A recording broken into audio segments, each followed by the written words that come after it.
This is Evan from Pin Me Too, and today we're going to be talking about reputation management. Joining us, we have Sarah from Trustpilot. Hi, Evan. Thank you for having me here today. I'm Sarah. I work at Trustpilot as a senior partner manager for the Scandinavian markets, so Denmark, Sweden, and Norway.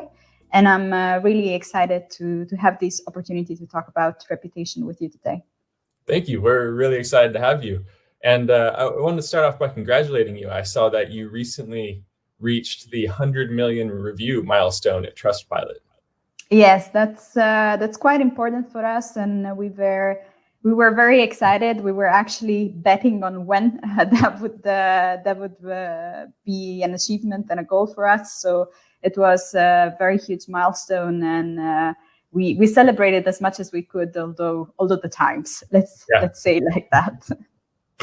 Yeah, that is 100 million. That is a lot of reviews. And I saw that recently you analyzed 30 million of those reviews to do this report about what the 2020 holiday shopping season is going to look like. And obviously, this is going to be a very strange shopping season compared to past years.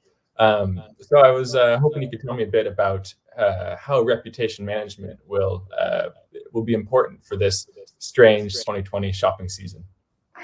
Yeah, of course. I mean, it's going to be sort of like a curious time, and as much as we want to try and measure and put numbers onto what's going to happen, we'll just have to live and see. What we see, it's in fact that given the situation and the given people will not be able to shop physically or will have constraints to do so, a lot of what people would do physically, so shop in store, they would do online. So both us, but I think you could find a number of statistics saying that this online shopping season will be probably the highest and the most profitable for online businesses as we've ever seen it. So definitely coming ready to this season to take the most out of it. It's super important. And reputation and review is definitely one piece of the puzzle. Before going into that, I want to stress that that's not the only thing businesses should be taking care of. Definitely with the volumes that we're expecting, businesses should take care of making their site ready to handle that volume and to making sure that the checkout process, for example, works seamlessly and that there are products available, that the information on site is proper and accurate, because there's no sort of worst experience than buying something for your dearest member of the family and then the gift doesn't come when it was promised, right? Right. So definitely customer reviews can help both in a preparation phase and later into like the holiday season itself. What we have tried to do also with a lot of our customers is starting to understand what a customer wants and what they want to find, what they want to buy. So using tools like customer reviews, surveys, NPS, and analyzing that feedback is extremely important to build sort of the catalog around what the customer want to buy for this 2020 season. It's not easy, of course, but it gives businesses a chance to be ready and to have those products available in their catalog, in their web shop. And then, of course, what customer reviews and social proof will definitely do and be most beneficial will be definitely during the season itself. So what we're expecting is definitely a lot more people browsing and buying online. This means that probably there will be new demographics online, which we have not seen before, usually older people. So a lot of people that actually have never purchased online, so that do not know where to go, what to trust, where to buy. So to facilitate that process, reviews will come into play. So what we see is that generally people browse around 9-10 websites before placing a purchase, and that 90% of these consumers would search for reviews before actually buying from an unfamiliar company. So having reviews in place and making sure that those are visible to customers are going to basically make it or break it for a lot of the non-established businesses or the more small, medium businesses, of course. Yeah, and it sounds like something you touched on earlier about the having your information accurate online when this is such an uncertain time, and having everything in place so that you're collecting these reviews that customers are giving. It sounds like a lot of this comes back to trust, which of course is in your company name, and it's something that we think about a lot at PinMe2 also. For us, a lot of it comes down to having that information about physical locations, having it accurate, and so customers can know, okay, this store is open at this time. So if I make the trip out there to go there, they'll be open and ready for me. Lately, with the COVID pandemic, it's been also keeping these attributes updated. So Google's released these kind of badges you can have on your Google profiles, for example, that say, okay, online ordering, but in-store pickup, or social distance pickup. So for us, we've been trying to get our companies that we're working with to keep these updated so customers can trust that the information they're seeing online is accurate. And that's great. And as well, we have a reputation management side of our platform as well, and which is something that's very important for customers to trust a brand, to see that they are able to air their opinions and have them responded to sometimes. So I was wondering if you could tell a little bit more about how reputation management can lead customers to trust brands even more. Of course, that's one of the topics that probably we touch upon the most in Trustpilot. What we have seen and what we have measured along the years, well, actually not just us, I would refer to mostly the Edelman reports, is that what we see is that the trust in the last few years has reached an all-time low.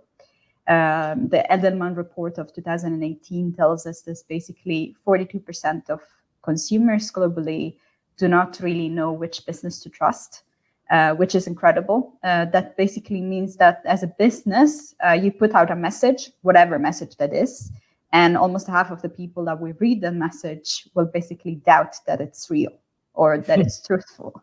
So in that sense, we do see how trust and managing reputation can actually sort of translate for a company into revenue or a bad season sale.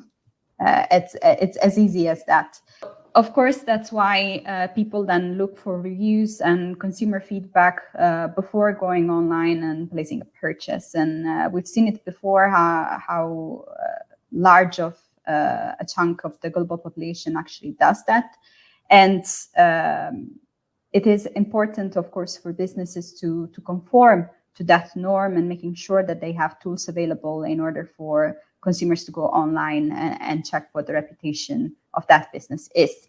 And I must say that probably the business of reviews and the reputation management has had a few hits. We have seen many articles being published around fake reviews on Amazon or TripAdvisor, for example. So, of course, consumers' reviews have seen many critiques coming our ways, and consumers themselves have started inquiring whether reviews are trustworthy, are reliable, or are just manufactured by the company.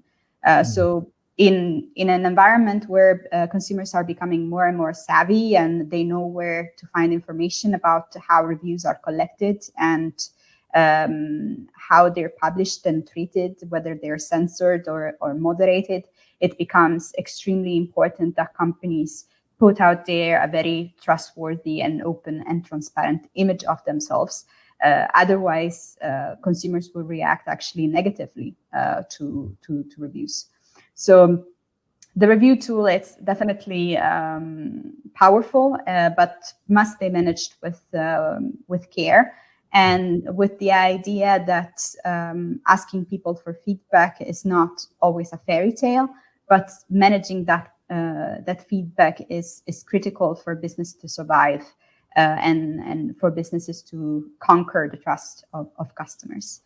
If we just little parenthesis here on sort of the big topic nowadays about Amazon landing in the Scandinavian market.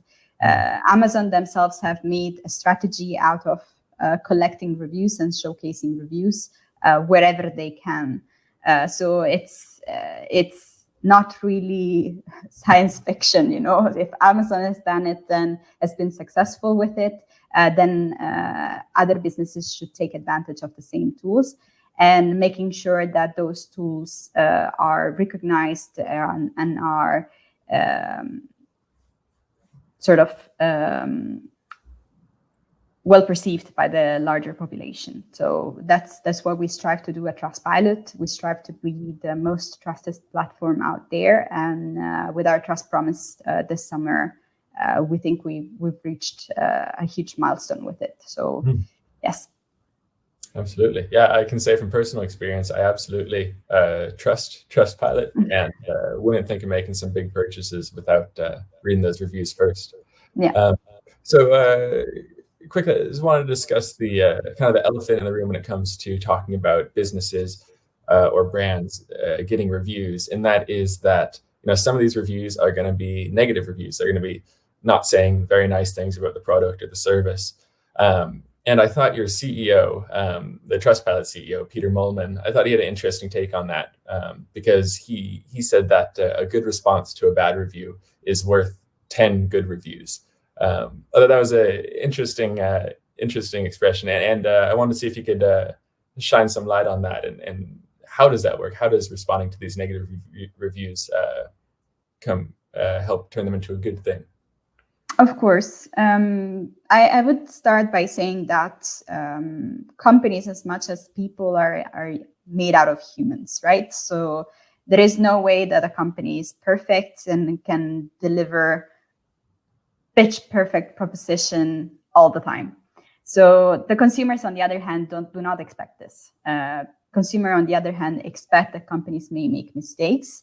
And given that they want to have that trustworthy and transparent image of the company, they do expect the companies showcasing these mistakes. In fact, when we see that when consumers go into a Trustpilot profile, they would usually read probably the first 10 very good reviews and the very bad ones. And not because like they're super interested in understanding what the company is bad at, but rather how the company is reacting to these reviews, to this negative feedback, and whether the company is replying, is being kind, polite, is offering solutions. That's what the consumers are actually interested into. So when we educate our customers in how to manage reviews, sometimes it's very common sense, but a company should be careful into being very fast in replying to negative comments, should be helpful, should be trying to not have those automated messages that go out to everybody, but actually trying to personalize the response to the problem that the customer has had, and offer a resolution. So whether that is a change of the product, a refund, a voucher, whatever it is, but trying to make the customer happy. And it seems, I don't know, very common sense to say, but companies should strive to be polite. As much as a business would think that the customer is not saying something true or proper, the business has to remain polite and kind in its response. So with applying those type of tips and tricks, consumers, on the other hand, will feel that the companies basically standing by the customer. So even when mistakes happen, the company is able to stand up and say, okay, I'm sorry. We know we've done a mistake, and we'll try to make you happy again. So for potential new customer, this is critical. But this is also critical for the customer that did have a bad experience. What we see is that usually consumers actually take the time to leave a feedback, whether that's positive or negative. So that's precious time that they're taking away from their day. And if the company is good enough to stand up and provide some sort of resolution, actually that's probably the best way to gain a super loyal customer that will never change company to serve themselves from. So there are multiple benefits actually to negative reviews, and there are many more to talk about. But on the sort of like main level field, these would be the main topics I would focus on when talking about negative reviews. Oh, that's great. Thank you for that silver lining for those brands that may have gotten some negative reviews. But as for this interview, I give it a totally positive review. Thank you for joining me, and really appreciate you sharing your expertise on reputation management. Thank you, Evan, for having me today. And this was very fun. So thank you for the interview. Positive feedback from me too.